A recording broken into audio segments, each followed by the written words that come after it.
Кутман кеш достор, сиздердин эрке балаңар Жокинтай дагы да болсо тасмалардагы мүчүлүштүктөр менен бөлүшкөнү даяр.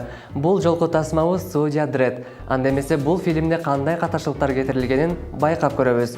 Азыр эми судьянын күлкүлүү каташылыктарына көңүл бурабыз. Бул кадрда Судья Дреддин артындагы электр чубалгылары микрофонго уланган.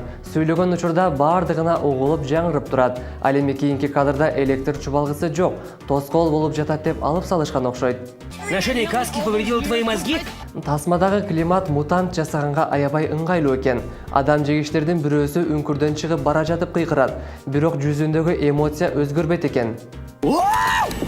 Сейчас я уделаю этих хлюпиков. Бул жигитке да жаратылыштын таасири тийгенби? Айтор Дреддин башындагы каскасын кыйкырып чечип алат. Оозу кыймылдабай эле тишин көрсөтүп турганы кызык экен. Дред, я не сомневался, что это ты.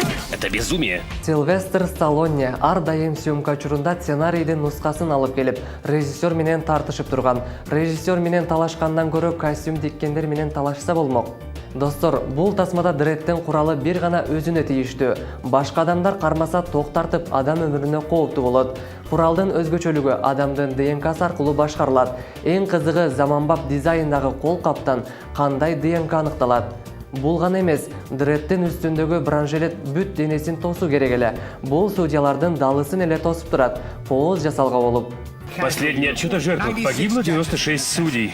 Каарманыбыз Рика роботко жакын келип тиктешип турат. Кийинки кадрда роботтун башы 1 метр алыста турат. Коркпо, робот тиштебейт. Оторви лучше голову Дреда.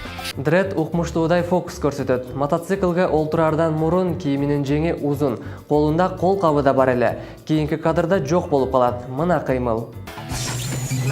Неисправность.